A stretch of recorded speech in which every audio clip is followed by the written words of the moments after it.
Tell me if this sounds familiar. You are facing a big decision. And this decision has real consequences where everything that you're considering has a real cost, where your emotions and maybe your ethics and definitely your anxiety are pulling you in totally different directions. And the harder that you try to think your way through this, the more stuck that you feel. Maybe you already know what you want to do, but you can't quite let yourself do it yet. So you keep going in circles, hoping that if you think about it long enough, the right answer will become obvious. And then it doesn't. Because the problem isn't that you don't have enough information. The problem is that you have too many parts of yourself trying to drive at the same time. Hi, I'm Claire Wasserman, coach, author, and host of the Ladies Get Paid podcast. And every week on my Substack, I share things that have helped me in my own life in the hopes that it helps you in yours. And each video has a companion post that turns insights into action steps. So if you're not yet a subscriber, go check that out. The link is in the show notes. Oh, and if you already are a free subscriber, thank you, but please consider upgrading. This week's post, video, and podcast episode was inspired by a session that I recently had with a client who is navigating one of those decisions. And what came out of that session was a framework that I think applies to almost any hard decision that you might be facing. So let's get into it. Step one is naming your parts. The reason hard decisions feel so hard is usually not because the decision itself is so complicated. It's because you have multiple parts of yourself, each with their own fears, their own values, their own agenda, all trying to weigh in at once. And so when you try to make a decision from that place, it's like trying to drive a car where everyone in the vehicle has their hand on the wheel. So the first thing I want you to do is slow down and name who is in the room with you. You might have an anxious part, the one that's catastrophizing about every possible outcome, convinced that no matter what you choose, something will go wrong. You might have an angry part, the one that knows it's been wronged and wants to do something about it. You might have an ethical part, the one that's asking what the right thing to do is, not just the smart thing. You might have an ambitious part, the one that's thinking about the future, about what this decision means for where you're going. And you might have a perception conscious part, the one that's worried about what other people will think. Here's the thing about all those parts, they're not wrong. Every single one of them is trying to protect you or serve you in some way. The anxious part is trying to keep you safe. The angry part is trying to make sure your experience is acknowledged. The ethical part is trying to make sure you can live with yourself. And the ambitious part is trying to make sure that you don't lose sight of what you're working toward. The problem isn't that these parts exist. The problem is when one of them takes over completely and drowns out the others, or when they're all shouting at the same time and you can't hear any of them clearly. So before you do anything, I want you to sit down, literally with a journal if you can, and write down every part of you that has something to say about this decision. Name them. What is each one afraid of? What does each one want? And what is each one trying to protect you from? Now, you're not trying to resolve anything yet. You're just trying to get everyone in the room and give them a seat at the table because you can't make a clear decision when parts of you are fighting for the wheel. You have to hear them all first. Now, step two is when we build the real pros and cons list. Now, most people approach a hard decision with a pros and cons list, and that's not wrong, but most pros and cons lists, they just aren't complete. They focus on the obvious, tangible factors and leave out the things that are maybe harder to quantify, but often matter more. So I want you to build a different kind of pros and cons list. And I want you to think about it in terms of what you're giving up in each direction. Emotionally, across every dimension of your life that matters. Like, what are you giving up in terms of sleep?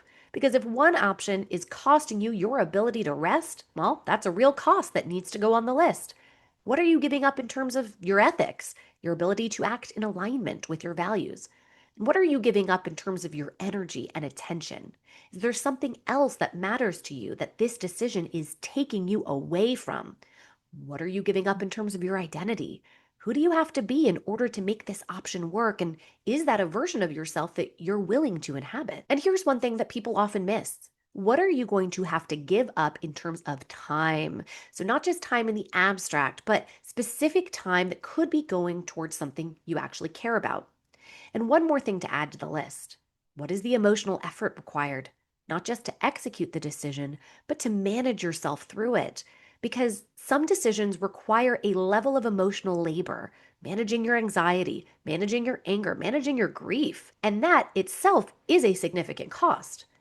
The goal of this list isn't to find the option with fewer costs.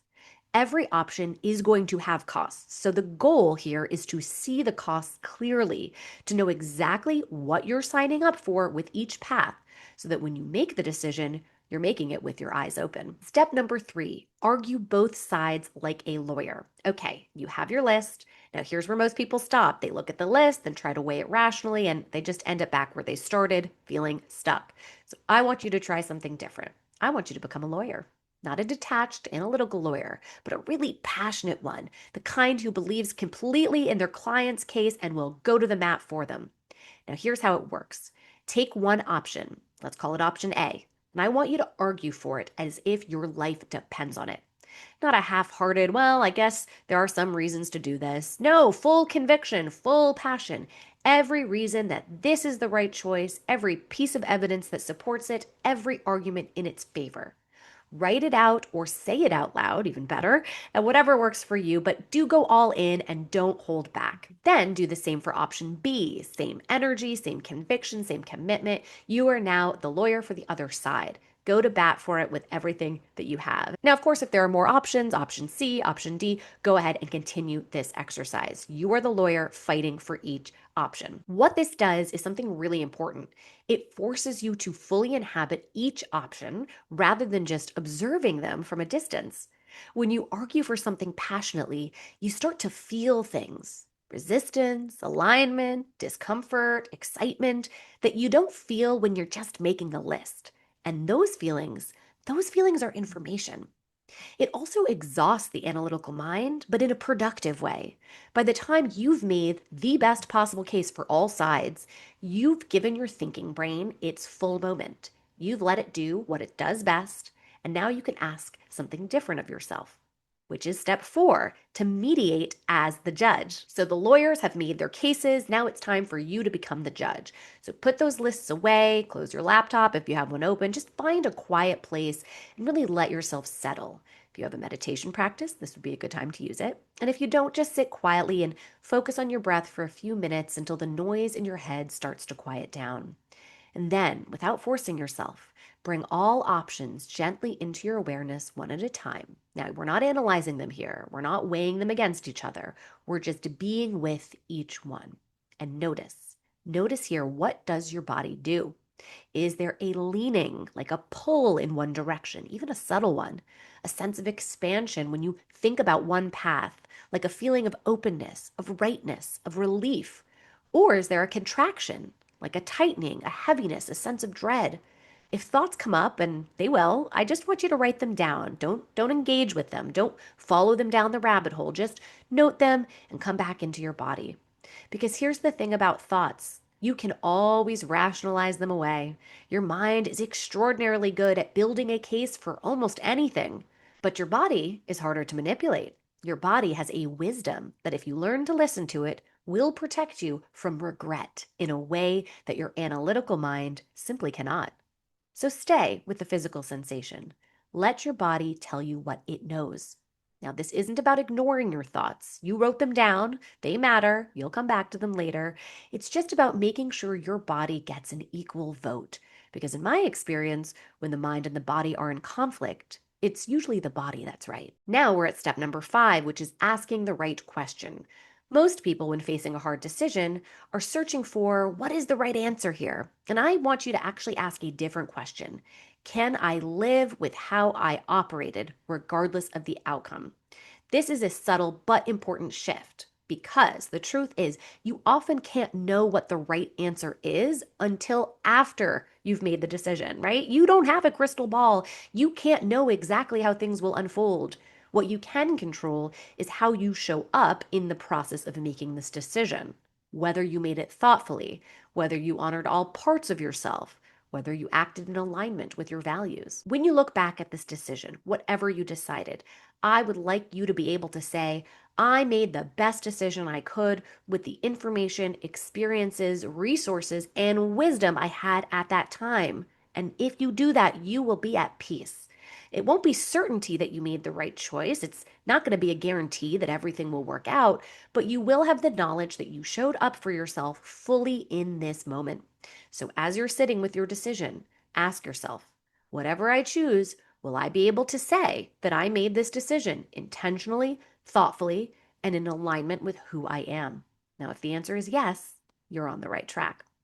And step number 6 is accepting that there is no clean exit. This is the one that nobody wants to hear, but I think it's one of the most liberating things I can tell you. There is no version of a hard decision where everything works out perfectly, where everyone is happy, where there's no mess, no fallout, no grief. That version, it doesn't exist. And the sooner you accept that, the sooner you can stop searching for it and then start making your actual decision. Here's what I see happen constantly. People get stuck in a hard decision, not because they don't know what they want to do, but because they're searching for a way to do it that avoids all the discomfort. They want to leave their company without anyone being upset. They want to stay at the company without compromising their values. They want the clean exit that honestly just doesn't exist. And in that search, they delay, they stay stuck. And the delay itself has a cost in sleep and energy, in the time and attention you're not giving to whatever comes next. I once heard the quote, indecision is decision. I want you to grieve that clean exit. I want you to acknowledge that it's just not available to you. And then ask yourself, given that every option has a cost, which cost am I most able and willing to bear? Sacrifice is most aligned with my capacity, my values, and where I'm trying to go. That's the decision, not the one with no cost, the one whose costs you can live with. Now, here's what I want to leave you with. Hard decisions are hard, not because the answer is hidden from you. Usually, somewhere underneath all that noise, you already know what you need to do. What makes them hard is that getting there requires you to hear all the parts of yourself, to exhaust your analytical mind before you ask your body to weigh in, to grieve the options you're not choosing, to accept that there's no clean path, and to trust yourself enough to move forward anyway. The framework I've shared today, it's not going to make that decision for you, but I hope it does give you a structure for making it more clearly, with less noise, more self compassion, and more confidence that whatever you choose, you chose it with purpose.